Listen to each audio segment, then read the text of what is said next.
హైదరాబాద్ లో అత్యాధునిక సౌకర్యాలతో విలాసవంతమైన 3 BHK 4 BHK లగ్జరీ విల్లాలకు ఇప్పుడే సంప్రదించండి.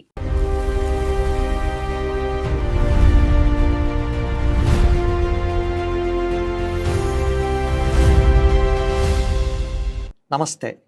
ధాత్రి టీవీ మోడర్న్ చాణక్యాస్ ప్రోగ్రాంకు స్వాగతం. మనము అప్పుడెప్పుడో చాణక్యుడి వ్యూహాలు ఇప్పుడు ఎలా అన్వయమవుతున్నాయన్న విషయాలు strategist, political consultant, journalist, public రిలేషన్స్లో అపారమైన అనుభవం ఉన్న యశ్రాముతో మాట్లాడే సిరీస్లో ఈరోజు కాక్రోచ్ జనతా పార్టీ CJP వాళ్ళ వ్యూహం ఏమిటి, వాళ్ళు ఎందుకు అంత త్వరగా అంత వైరల్ కాగలిగారు, ఆ తర్వాత రోడ్ల మీద ఉద్యమం దాకా ఎలా తీసుకురాగలిగారు చూద్దాం. వెల్కమ్ రాము. CJPకి సంబంధించి రాత్రికి రాత్రి ఇన్ని లక్షలు, మిలియన్లు అలా ఫాలోయర్లు రావడం, దీని వెనక ఏదో పెద్ద వ్యూహం ఉంది. దాని మీద మనం మాట్లాడుతున్నాం. అసలు కోర్టులో ఒక కేసుకు సంబంధించి చాలా మామూలుగా ఏదో అలవోకగానో లేక అట్లా అన్న మాటను ఆ పట్టుకోవడంలోనే వ్యూహం ఉందా? అక్కడి నుంచే ఆలోచించాలా? అంటే యాక్చువల్లీ ఏ ఉద్యమాలు తీసుకున్నా కూడా ఒక రెండు మోడర్న్ ఉద్యమాలు ఏవి తీసుకున్నా కూడా రెండు ప్రధానమైన అంశాల చుట్టూ ఆ వ్యూహం నడుస్తుంటుంది. ఫస్ట్ది ఏంటంటే ఒక అవమానం జరిగిన చోట నుంచి ఒక ఊపు స్టార్ట్ అవుతుంది.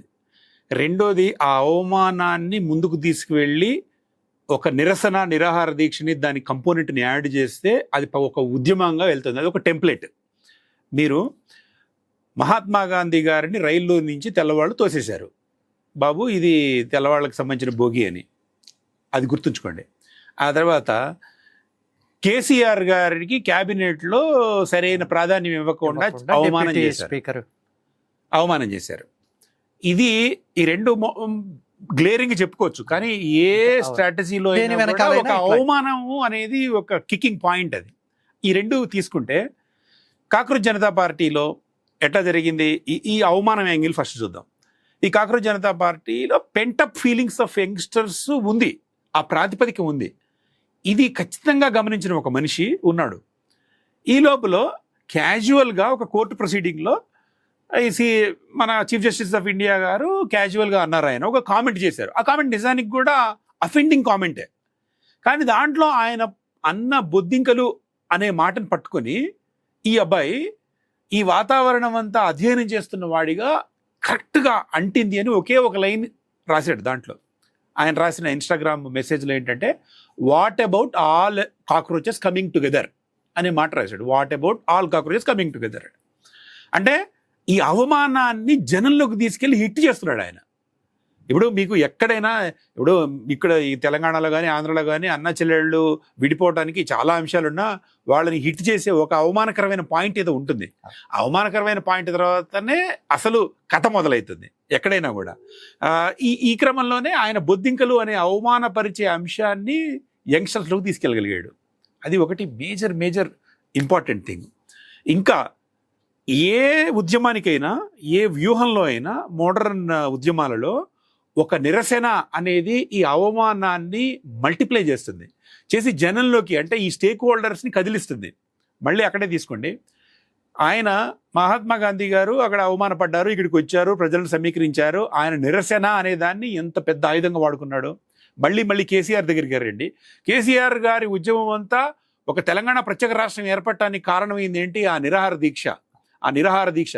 అంతేకాకుండా మన భాషా ప్రయుక్త రాష్ట్రాలు ఏర్పడినప్పుడు కూడా నిరాహార దీక్ష. నిరసన అనేది తెలుగు ప్రజలు కాదు, భారతదేశ ప్రజల దాంట్లో ఈ వాళ్ళు పడిన అవమానానికి ద్విగుణీకృతం, అంటే మల్టీఫోల్డ్గా చూపించడానికి ఉపయోగపడుతుంది. అది కూడా ఎగ్జాక్ట్లీ ఇక్కడ జరిగి సోనం వాంగ్చుక్ గారి రూపంలో జరిగిన 26 రోజుల నిరాహార దీక్ష ఈ అవమానానికి యాడయి ఇంత పెద్ద ఉద్యమంగా అయింది.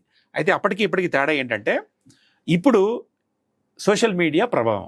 ఈ సోషల్ మీడియా ప్రభావం వల్ల ఈ అవమానాన్ని, అంటే దాని బొద్దింక అనేది, అసలు ఎవరైనా బొద్దింక అనేది ఈ పేరు పెడతారా అనుకుంటాం, అసహించుకునే దాన్ని చూడండి, మిమ్మల్ని అసహించుకుంటూ చేస్తున్నారు అన్నారు. కేసీఆర్ గారి పాలసీ వ్యూహం కూడా అదే.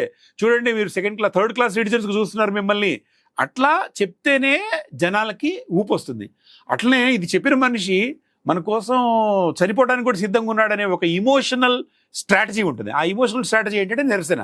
ఇప్పుడు మీరు ఒకటి ఇమాజిన్ చేయండి, సోనం వాంగ్చుక్ గారు ఆయన నిరాహార దీక్షకు కూర్చోటానికి ముందు ఒక నెలన్నర రోజులు కార్యక్రమం జరిగింది. ఏం చేశారు వాళ్ళు? వివిధ నగరాల్లోకి వచ్చి మాట్లాడిపోయారు. కానీ ఈ నిరసన అనే ఒక ఊపు తెచ్చే అంశం లేకపోతే ఇట్లా ఈ రూపు సంతరించుకునేది కాదు. ఇది వాళ్ళు పకడ్బందీ వ్యూహంతో ఒక పెద్ద స్ట్రాటజీతోనే ఒక అవమానాన్ని, ఒక నిరసనని, ఈ రెండింటిని జోడించి సాంకేతిక పరిజ్ఞానాన్ని యాడ్ చేసుకుని సృష్టించారు. సోషల్ మీడియా లేదనుకో, ఫేస్బుక్, ఇన్స్టా, రీల్స్, యూట్యూబ్లు ఇవి లేవనుకో, ఇంత త్వరగా ఇంత స్థాయిలో వచ్చేదా? అస్సలు వచ్చేది కాదు. ఇది మొత్తం ఈసారి అయితే ప్రధానమంత్రి మోదీ గారు కూడా రియలైజ్ అయిన అంశం ఇది. మీరు చూసే ఉంటారు, ఆయన సెల్ఫీ వీడియోలు రావటం స్టార్ట్ అయింది. ఆయన అర్థమైంది, ఈయన మొన్నటిదాకా ఏం చేసేవాడంటే ఇదివరకు ట్విట్టర్ అనేవాళ్ళు, ఇప్పుడు ఎక్స్ అంటున్నారు. ఎక్స్ని అద్భుతంగా వాడుకున్న మనిషి ఆయన. మోదీ గారు అది వాడుకున్నట్లు ఎవరిని వాడుకోవాలి. ఆయన యంగర్ జనరేషన్ దగ్గరికి అవడానికి అది వాడుకున్నారు. దానికి మించిన ఒక స్టెప్ ముందుకు పడి ఇన్స్టాగ్రామ్ ఓరియంటెడ్ ఉద్యమం ఇది కూడా యాక్చువల్లీ అరబ్ స్ప్రింగ్ అవన్నీ జరిగినప్పుడు ఫేస్బుక్ ఒక రోల్ ప్లే చేసింది. ఆ తర్వాత మన భారత రాజకీయాల్లో ఎక్స్ అంటే ఇప్పుడు ట్విట్టర్ బాగా రోల్ ప్లే చేసింది. ఇవన్నీ గమనించి ముందుకు పోయే లోపల ఈ కాక్రోచ్ జనతా పార్టీ వాళ్ళు అద్భుతంగా ఇన్స్టాగ్రామ్ను వాడుకున్నారు. మధు, ఇక్కడ రైతుల సమస్యలు ఉన్నాయి, కార్మికుల సమస్యలు ఉన్నాయి, ఇళ్ళు కోల్పోయే వాళ్ళు, పొలాలు కోల్పోయే వాళ్ళు, ఏది ఇండస్ట్రీస్ వచ్చినా, ఎస్ఈజెడ్లు వచ్చినా, ఇలా చాలా ఉన్నాయి దేశవ్యాప్తంగా. వీళ్ళెవ్వరూ చెయ్యలేనిది వీళ్ళు చేసింది ఏమిటి? వీళ్ళు చేసిన ముఖ్యంగా ఏంటంటే, ఒకటి నాకు అర్థమైనంత వరకు బ్యాక్గ్రౌండ్ వాళ్ళకి బాగా సహకరించింది. ఎట్లా సహకరించిందంటే, భారతదేశం ఇప్పుడు ఒక సంక్లిష్ట పరిస్థితిలో ఉంది. ఎవరు ఓకే అన్నా కాదనకపోయినా, ఇదేదో అంత సజావైన పరిస్థితి ఏం లేదు. ఫస్ట్ అండ్ ఫార్మోస్ట్ థింగ్ ఏంటంటే, 2 యుద్ధాలు జరుగుతున్నాయి. దాని పరిణామం అంతర్జాతీయ సమాజం మీద పడింది. ఎప్పుడైతే అమెరికాకి అధ్యక్షుడిగా డొనాల్డ్ ట్రంప్ వచ్చాడో, భారతదేశం పట్ల ఆయన అంత మెతక వైఖరితో ఏమి లేడు. దాని ఇంపాక్ట్ ఉంది. మన పిల్లలు అక్కడికి వెళ్ళి ఉద్యోగాలు చేసుకోవాల్సిన పరిస్థితి లేదు. యూరోప్లో, మిగతా దేశాల్లో కూడా ఆర్థికపరమైన మాంద్యపు రోజులు లాంటి పరిస్థితులు ఉన్నాయి. వీటన్నిటి ప్రభావం మన యువత మీద పడింది. ఇక్కడ మన రాష్ట్ర ప్రభుత్వాలు వచ్చేసరికల్లా, ఈ రాష్ట్ర ప్రభుత్వాలు ఈ ఎక్కువ ఉచితాలు ఇవ్వటము, ఆ వర్గాలను ఎప్పి చేయడానికి ఏం కావాలో అవి చేస్తున్నారు తప్ప సంక్షేమ రాజ్యం కోసం ఏం చేయాలో చేయట్లేదు.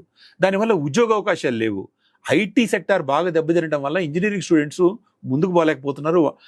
ఈ పరిస్థితులన్నిటిలో ప్రతి కుటుంబంలో కూడా ఆర్థిక పరమైన ఒక ప్రెషర్ ఫీల్ అవుతున్న పరిస్థితి. ఫర్ ఎగ్జాంపుల్ చూడండి మధు, తెలంగాణలో కూడా, ఆంధ్రప్రదేశ్లో కానీ ఉద్యోగులు, సరే రాష్ట్ర ప్రభుత్వ ఉద్యోగులు ఉన్నారు, వాళ్ళకి కావాల్సినవన్నీ దొరుకుతున్నాయో వాళ్ళందరూ వాళ్ళకి రావాల్సిన డిఏల కోసం వాటి కోసం కూడా రోడ్లకి ఎక్కాల్సి వస్తుంది. అంటే వాళ్ళ ఉచితాల భారము వీటి మీద పడి కుటుంబంలో కూడా ఇబ్బందికరమైన పరిస్థితి. అట్ ది సేమ్ టైం చదువుకి, ఆరోగ్యానికి సంబంధించిన ఎక్స్పెన్సెస్ పెరిగినాయి. ఈ ప్రెషరు ఫ్యామిలీ ఫీల్ అవుతుంది. ఫ్యామిలీ ఫీల్ అవుతుంటే ఇంట్లో ఉన్న పిల్లోడు ఫీల్ అవుతుంటాడు. వాడు ఇన్నాళ్ళ దాకా అది పట్టించుకోలేదు. కానీ వాడిలో ఏం జరుగుతుంది ప్రపంచవ్యాప్తంగా అనే ఒక స్పృహ వచ్చింది. ఆ టైంలో ఈ బొద్దింక అనే మాట గట్టిగా అటాచ్ అయింది వాళ్ళకి. ఖచ్చితంగా వాళ్ళు మనసుకు తీసుకున్నారు. నీకు బాగా గుర్తుంటుంది, 80లు 90ల్లో విద్యార్థి ఉద్యమాలు, వామపక్ష తీవ్రవాదం వైపు వెళ్ళిన విద్యార్థి నాయకులు, గోల్డ్ మెడలిస్టులు, ఉద్యోగాలు వదులుకుని వెళ్ళిన వాళ్ళు ఇలా ఉన్నారు. ఆ తర్వాత గ్లోబలైజేషను, రకరకాల అవకాశాలు, నెమ్మదిగా అసలు అట్లాంటివి లేని వాతావరణం వచ్చేసింది. అలాంటి వాతావరణంలో ఫ్లైట్లు ఎక్కి, ట్రైన్లల్లో, బస్సుల్లో అక్కడ అలా రోజుల తరబడి ఉండి, ఎవ్వరూ మాట్లాడినా మాట్లాడకపోయినా, మంచినీళ్ళు ఇచ్చినా ఇవ్వకపోయినా అన్ని లక్షల మంది అట్లా ఎలా పోగయ్యారు? అంటే ఇది మనం అనుకుంటున్నట్టు వాళ్ళలో ఒక లోపల నిబిడీకృతమై ఉన్నది అంటారు కదా, అట్లా ఉన్నదానికి ఇది ఒక మార్గం చూపించింది. పెంటప్ ఫీలింగ్స్కి ఇది ఒక వే అయిపోయింది అనమాట. దాంతో ముఖ్యంగా దాంతోపాటు సమాంతరంగా ఏం జరిగిందంటే, ప్రభుత్వం దీన్ని డీల్ చేస్తున్న విధానం కూడా ప్రజలకు నచ్చలేదు. అప్పటిదాకా ఏమైంది, ఒక 70% భూభాగం భారతీయ జనతా పార్టీ చేతిలో ఉంది ఇప్పుడు. కానీ భారతీయ జనతా పార్టీ వెస్ట్ బెంగాల్లో ప్రవర్తించిన తీరు కానీ, లేకపోతే వ్యవస్థలని అది నిర్వీర్యం చేస్తుందనే ఒక ఫీలింగ్ జనంలో ఉండడం కానీ, దానికి సంబంధించిన చర్చ కానీ, ఇదంతా విపరీతమైన గా ప్రచారం అవుతుంది. తమకి ఉద్యోగాలు రావట్లేదు, ఇంట్లో వాళ్ళ పరిస్థితి బాగలేదు, విద్య ఆరోగ్యానికి సంబంధించిన ఖర్చులు పెరుగుతున్నాయి. గతంలో లాగా మన వాళ్ళు ఎవరు అమెరికాలు పోవట్లేదు, యూరోప్ పోలేని పరిస్థితులు సన్నగిల్లుతున్నాయి, ఆర్థిక మాంద్యం అంటున్నారు, ధరలు పెరుగుతున్నాయి, పెట్రోల్ ధర ఏంటి ఇట్లా పెరుగుతుంది, ఇవన్నీ పిల్లలకి అర్థమవుతుంది. దానివల్ల ఏమైందంటే ఒక్కసారిలో ప్రజా చైతన్యం లాగా పెళ్ళుబిక్కింది. అయితే అట్ ది సేమ్ టైం ఒక వాదన ఉంది ఏంటంటే దీన్ని బాహ్య శక్తులు ఏదో డీప్ స్టేట్ అని వాళ్ళు చేశారు అని అంటారు. కానీ ఏది ఏమైనా కూడా బలమైన ఒక ప్రాతిపదిక ఉన్న చోటనే ఈ ఆపరేషన్ జరిగింది. దీన్ని ఖచ్చితంగా నేను ఇందాక చెప్పినట్టు ఆ నిరసన కార్యక్రమం, ఆయన నిరాహార దీక్ష లేకుండా ఉంటే ఇంత పరిస్థితి వచ్చేది కాదు. అదే ఇంట్లో కూడా ఇదే మాటని ఇంకోటి చూడండి, ఇంట్లో ఒక సెటప్లో మేడం గారు ఏదో కోరుకుంటారు, ఇంట్లో గృహిణి ఏదో కోరుకుంటుంది, ఈయన ఏమి ఇవ్వడు. అది ఒక వివాదానికి దారితీస్తుంది ఏదో ఇష్యూ వల్ల. ఆమె ఏం చేస్తుంది, ఒక చిన్న నిరసన స్టార్ట్ చేస్తుంది. ఆమె నిరసన స్టార్ట్ అయిన తర్వాత మళ్ళీ వ్యవస్థ సెట్ అవుతుంది. ఇదే బ్రాడర్లో ఇదే వ్యూహం, ఈ కుటుంబాల్లో జరిగే వ్యూహమే. పిల్లోడికి ఏమి ఇవ్వకపోయినా వాడు ముందు అలుగుతాడు, తర్వాత నిరసన అవుతుంది. అయితే ఈ సిజేపీ ఉద్యమంలో ఎలాంటి ధోరణులు, ఎలాంటి వ్యూహాలు అనుసరిస్తే వాళ్ళు ఇంకా బాగా ముందుకు వెళ్ళగలరు అనేది ఆసక్తికరమైన అంశం. అయితే ఇంకొకటి, దీంట్లో సైడ్ యాక్టర్స్ గురించి కూడా మాట్లాడుకోవాలి, వాళ్ళ వ్యూహాలు ఏంటి అనేది. ఈ మొత్తం యుద్ధం లాగా జరుగుతోంది, చాలామంది పిల్లలు దెబ్బతిన్నారు, దాంట్లో లంపెన్ ఎలిమెంట్స్ కూడా జాయిన్ అయ్యారు, యాంటీ సోషల్ ఎలిమెంట్స్ జాయిన్ అయ్యారని పోలీసులు చెప్తున్నారు. మళ్ళీ ఇన్స్టాగ్రామే యాక్చువల్లీ ప్రతి ఇన్సిడెంట్ని వాళ్ళు చిత్ర రూపంలో చూయించారు ప్రజలకి. దానివల్ల అంత ఉద్యమం ఊపు వచ్చింది. ఈ ఉద్యమం ప్రజల ఉద్యమం, ఈ జంజీ ఉద్యమం అని ప్రజలంతా నమ్మారు. అట్ ది సేమ్ టైం ఒక 1800 మందో ఎంతమంది రౌడీ ఎలిమెంట్స్ దీంట్లో దూరారని ఢిల్లీ, అది ఒక వేరే విషయం. అది ఎంతవరకు సమంజసం, ఎంతవరకు కరెక్టు, నిజంగా వాళ్ళు దొంగలా రౌడీలా కాదా, ఎగ్జాజరేట్ చేస్తున్నారనేది వేరే విషయం. కానీ దీన్ని కాంగ్రెస్ అందిపుచ్చుకున్న వ్యూహం కూడా బాగుంది. ఇప్పుడు ఈ ఉద్యమం జరుగుతున్నప్పుడు జంతర్ మంతర్కి పోయి కాంగ్రెస్ వాళ్ళ కాంగ్రెస్ మీ పక్షాన మేము ఉన్నామని అరవలేదు. అరవకపోయినా ఆయన ఏదో విదేశీ టూర్లో ఉన్నారట. వచ్చిన తర్వాత జూలై 20 తర్వాత నుంచి కాంగ్రెస్ దాని వ్యూహాలు మార్చుకొని, గేర్లు మార్చుకొని, అప్పటికి ఈ వ్యూహం ఏంటి, ఏం జరుగుతుంది అనే దాంట్లో నిశ్శబ్దంగా ఉన్న, నిస్సత్తుతో ఉన్న భారతీయ జనతా పార్టీ అప్పుడు మేలుకున్న తర్వాత ఈ పొలిటికల్ స్ట్రాటజీ స్టార్ట్ అయినాయి. ఇది ఒక వేరే అంశం. అది అవును.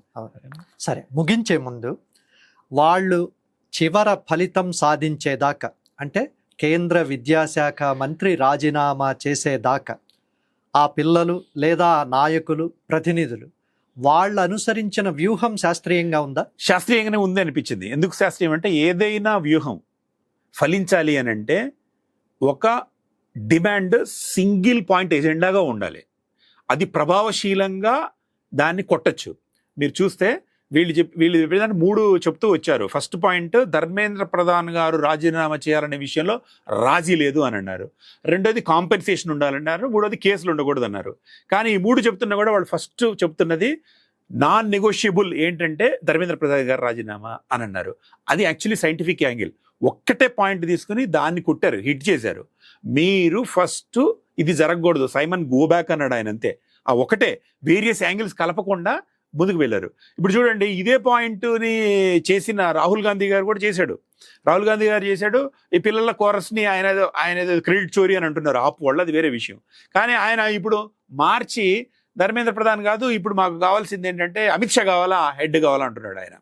ఇట్లా నడవదు. అప్పుడు ఏమైందంటే జోక్ అవుతుంది. ఒక వ్యూహంలో వాళ్ళు ప్రాపర్ ఐడియాతో పోయారు. అయితే ఆ తర్వాత వ్యూహాలు మాత్రం తప్పుతున్నారని నాకు అనిపిస్తుంది. ఎందుకు అనిపిస్తుంది అంటే, వాళ్ళు ప్రధానమంత్రి మీద చేసిన కొన్ని వ్యాఖ్యలు కానీ, ఈ ఇదేదో ఆర్గనైజ్డ్ పోరాటం కాదు కాబట్టి, రెండోది న్యాయ వ్యవస్థ మీద చేస్తున్న కొన్ని కామెంట్స్ కానీ ప్రజలు హర్షించరని నాకు అనిపిస్తుంది. వాటి విషయంలో అంటే మనం ఏం మాట్లాడాలి అనే అంశాల విషయంలో, కమ్యూనికేషన్ విషయంలో వ్యూహం బాగలేకపోతే వీళ్ళ నీరు కార్చడానికి వ్యూహకర్తలు చాలా మంది చుట్టుపోగా ఉన్నారు. అవి ఇంకా పెద్ద బలమైన శక్తులు, అవి కార్పొరేట్ శక్తులు, వాటికి ధనబలం, అన్ని బలాలు, మనోబలం అన్నీ ఉన్నాయి. కానీ ఈ టైంలోనే నిజంగానే వాళ్ళు అనుకున్నది సాధించి దేశం యువత మొత్తాన్ని కూడా ఉత్తేజపరిచిన ఈ సమయంలో కొద్దిగా కమ్యూనికేషన్ పరంగా ఒక వ్యూహం ఉండాలి. అట్లానే ఎప్పటికప్పుడు వీళ్ళు విదేశీ శక్తుల చేతిలో ఆడుతున్నారు, రాజకీయ ఎలిమెంట్స్ శక్తులు ఆడుతున్నారు అనే దాన్ని కట్ చేసుకుంటూ జాగ్రత్తగా ఒక వ్యూహాత్మకంగా వెళ్తే మాత్రం ఏమో చెప్పలేము. వీళ్ళే ఒక పార్టీగా వచ్చి అస్సాంలో లాగా వీళ్ళు పార్టీ ప్రజలు వాళ్ళని ఆదరించి హక్కుని చేర్చుకునే అవకాశం కూడా లేకపోలేదు. థ్యాంక్ యూ రాము. మరో ఆసక్తికరమైన అంశంతో కలుద్దాం. Thank you.